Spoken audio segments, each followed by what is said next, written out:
El Frente Oriental fue el cementerio del ejército nazi.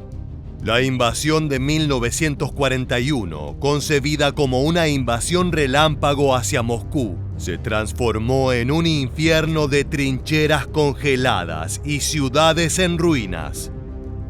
Y en 1943, tras Stalingrado, la Wehrmacht dejó de avanzar y comenzó la huida. Millones de soldados marcharon hacia el oeste, perseguidos sin tregua por una marea soviética que parecía inagotable. Cada retirada significaba ciudades arrasadas, civiles masacrados y soldados exhaustos, perseguidos por los tanques y la artillería roja. El Reich retrocedía paso a paso, hasta que la misma Alemania se convirtió en campo de batalla. Y la pregunta inevitable que surge es: ¿cómo los alemanes, que parecían invencibles, terminaron siendo cazados hasta Berlín? 1942. Invierno. El destino de la Wehrmacht estaba sellado. Stalingrado, la ciudad que llevaba el nombre del líder soviético, se convirtió en la tumba del sexto ejército alemán, y lo que había empezado como una campaña de conquista terminó en un círculo mortal. En noviembre de aquel año, el Ejército Rojo lanzó la Operación Urano, un movimiento envolvente que no golpeó al centro alemán, sino a sus flancos, defendidos por tropas rumanas, húngaras e italianas, mal equipadas y sin blindaje suficiente. Así, poco a poco, el cerco se cerró como una trampa, y alrededor de 250.000 soldados quedaron atrapados en la ciudad devastada por los bombardeos y el combate casa por casa. Sin embargo, para Hitler, la palabra retirada era sinónimo de derrota. Y por eso, cuando el general Friedrich Paulus, comandante del Sexto Ejército, imploró permiso para romper el cerco, la respuesta desde Berlín fue tajante: resistir hasta el último hombre. El resultado: una masacre prolongada. El hambre y el frío se convirtieron en enemigos tan letales como las balas. Los soldados hervían cuero de cinturones para tener algo que masticar, mientras los soviéticos cerraban cada ruta de abastecimiento. El 31 de enero de 1943, Paulus, recién ascendido a mariscal por Hitler con la implícita orden de no rendirse, se entregó a los soviéticos. Esta fue la primera vez que un mariscal alemán cayó como prisionero. Más de 90.000 soldados se rindieron junto a él, pero apenas 5.000 regresarían años después del cautiverio soviético. El mito de la invencibilidad alemana, forjado desde 1939, se quebraba en Stalingrado. Para el pueblo alemán, aquella noticia fue un golpe psicológico devastador. Y para los soviéticos, el inicio de la revancha. Soviet troops turning from retreat to attack, driving the powerful and hitherto invincible German army back across the snow. Isolated details of the enormous German casualties. Germans who were promised comfortable winter quarters in Moscow. Soldiers who will never visit Moscow nor return to Germany. 350,000 killed in 2 months. Sin embargo, la tragedia de la Wehrmacht no terminó ahí. En el verano de 1943, Hitler trató de recuperar la iniciativa con la Operación Ciudadela, una ofensiva a gran escala en la región de Kursk. Allí se libró la mayor batalla de tanques de la historia. Más de 6.000 blindados se enfrentaron en las estepas, mientras la artillería y la aviación rugían sin descanso. Alemania apostó todo a un golpe decisivo, pero el Ejército Rojo, informado gracias a su inteligencia, había preparado defensas en profundidad. Kilómetros de trincheras, campos minados y cañones antitanques esperaban la embestida. La batalla culminó en Prokhorovka con un choque colosal donde las divisiones Panzer fueron detenidas. Aunque la Wehrmacht infligió grandes pérdidas, la victoria estratégica fue soviética. Fue así como Kursk marcó el fin de la capacidad ofensiva alemana en el este. La Wehrmacht entonces quedó condenada a retroceder, mientras los soviéticos, apoyados por una industria militar fortalecida que ya producía más tanques, aviones y cañones que Alemania, pasaban a la ofensiva permanente. To slow the Russian advance, the Germans carried out a scorched earth policy, ravaging towns and destroying all infrastructure. But nothing could halt the Red Army, neither the blown-up bridges nor the thousands of mines laid by the Germans. La orden de Hitler se mantuvo: resistir en cada ciudad, convertir cada aldea en una fortaleza y prohibir retiradas ordenadas. Esta estrategia, más política que militar, solo multiplicó las pérdidas. Los generales alemanes intentaban aplicar una defensa móvil para ganar tiempo, pero el tiempo jugaba en su contra. Cada mes que pasaba significaba más divisiones y recursos para el Ejército Rojo y menos reservas para el Reich, ya desgastado por la guerra en varios frentes. De Stalingrado a Kursk, el cambio fue irreversible. En menos de un año, la Wehrmacht había pasado de creerse dueña del este de Europa a luchar desesperadamente por su supervivencia. Los cazadores se convirtieron en presa.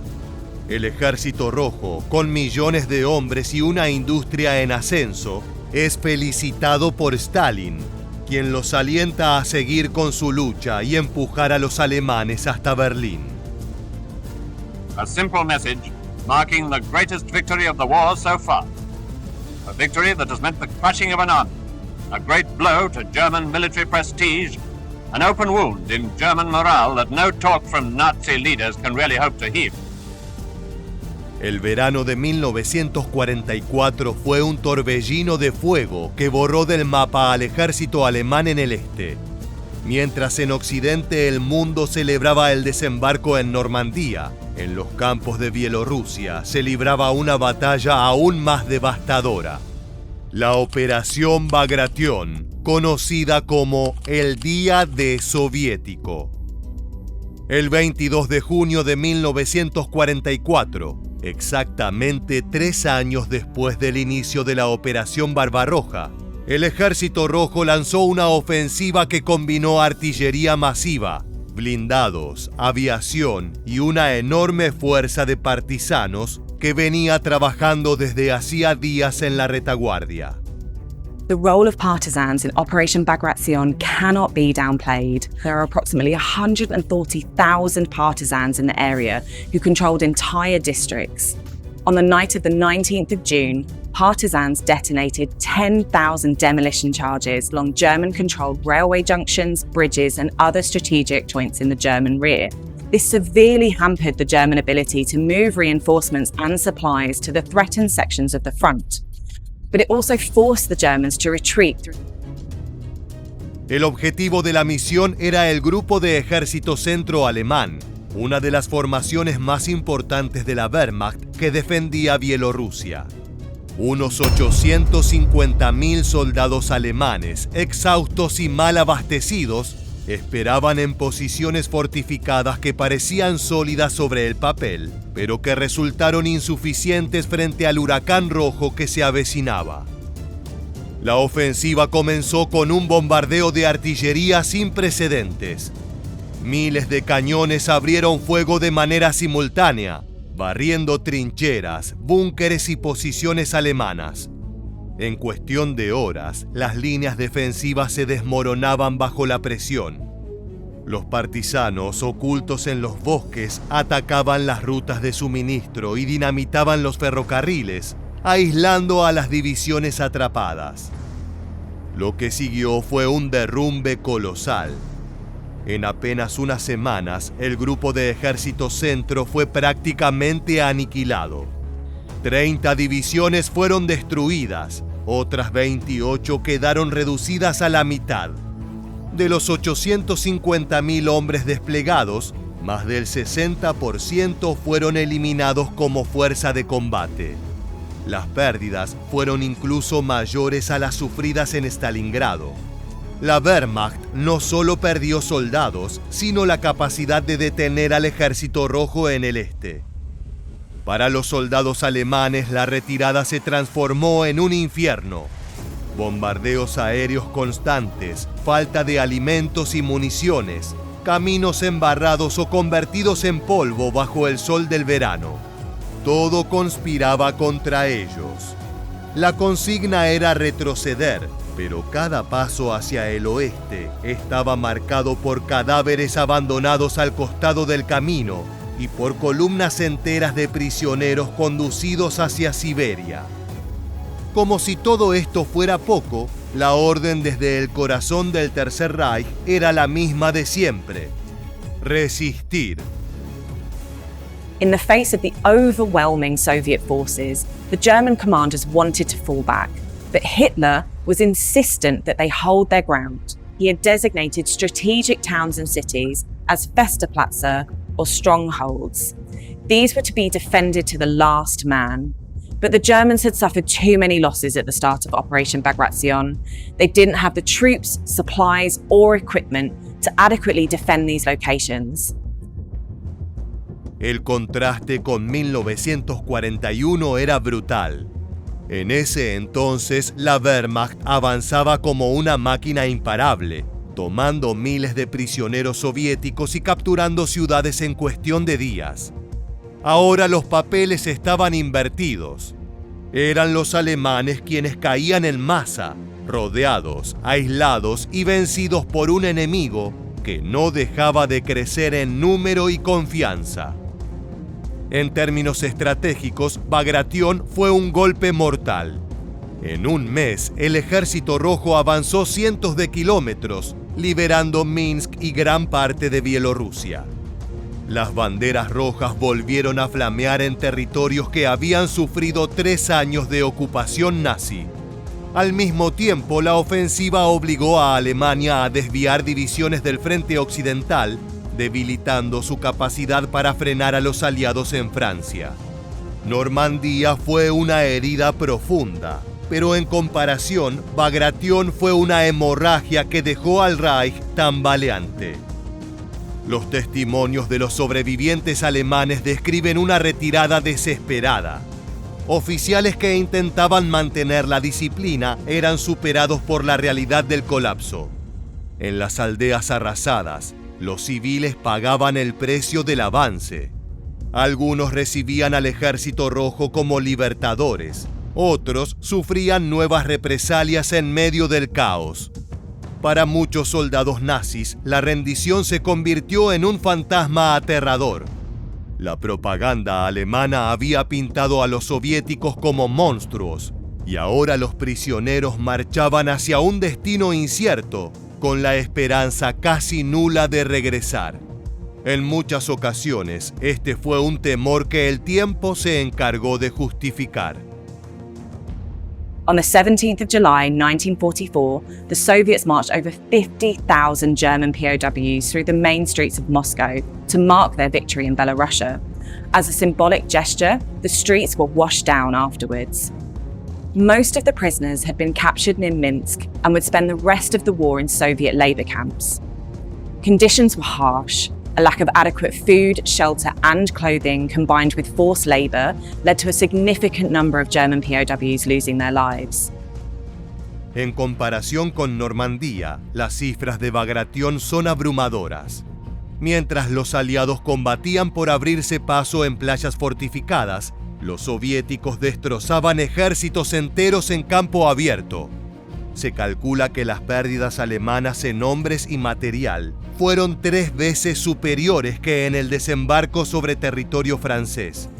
Para el alto mando alemán, la constatación fue amarga. Ya no había posibilidad de detener la marea roja. Cuando terminó Bagration, el mapa había cambiado radicalmente. Alemania había perdido el centro de su línea oriental y el camino hacia Polonia estaba abierto.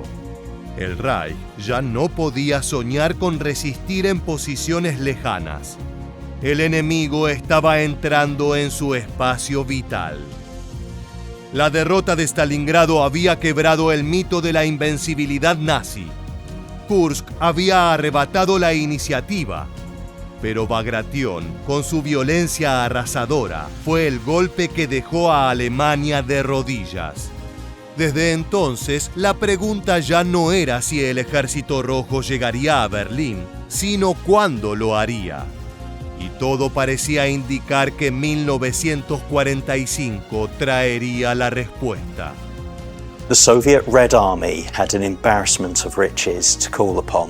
At the start of 1945, they had 4 million troops on the Eastern Front, in contrast to just under 2 million for the Germans. Con esta clara ventaja, la URSS lanzó en enero la ofensiva del Vístula-Oda, un golpe masivo que en pocas semanas barrió las defensas alemanas en Polonia y abrió el camino directo a Berlín. La operación fue concebida como la estocada decisiva, sumando 5.000 tanques y 4.700 aviones al numeroso ejército de soldados.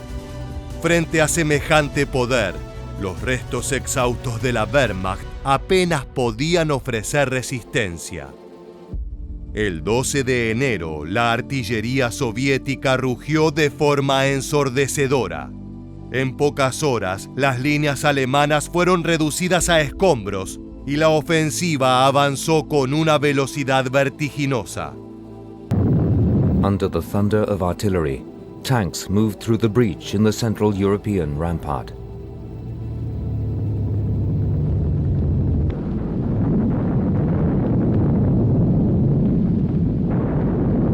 As a result of the turning maneuver, the Germans' Warsaw Battle Group was threatened with encirclement, and on the 17th of January, with attacks from the north, west and south, Warsaw was liberated. Pero eso no fue todo. En apenas 3 semanas, los soviéticos recorrieron más de 500 kilómetros, tomando Buch, Cracovia, Poznań y decenas de ciudades más. El 2 de febrero, las tropas llegaron al río Oda a 70 kilómetros de Berlín. Nunca en toda la guerra el Ejército Rojo había avanzado tan rápido ni tan lejos en tan poco tiempo. Para la Wehrmacht, aquello ya no era una guerra, sino una lucha por retrasar lo inevitable. Las divisiones estaban reducidas a fragmentos, sin combustible ni municiones, formadas por adolescentes de la Hitlerjugend y ancianos del Volkssturm. Existieron intentos desesperados de contraataques, como la Operación Despertar de Primavera en Hungría en marzo de 1945, para proteger los últimos campos petroleros. Pero estos fueron repelidos con facilidad. El Reich ya no tenía reservas que ofrecer. Sin embargo, algo los obligaba a no dejar de combatir. For Hitler and ideological Nazis, there was no option other than to fight on. They would not be taken prisoner and tried as war criminals. For soldiers on the front line, there were other motivations. Many felt that Germany had surrendered too early during the First World War and wanted to right that wrong. Others lived in genuine fear of the Soviets. They knew what German soldiers had done during their invasion of the USSR, and they knew how they would be treated when the Soviets reached Germany. Millones de personas emprendieron la huida hacia el oeste, temiendo la venganza soviética por los crímenes nazis en su tierra. Columnas interminables de refugiados atravesaban caminos helados, empujando carretas con lo poco que podían cargar. Muchos morían de frío o de hambre.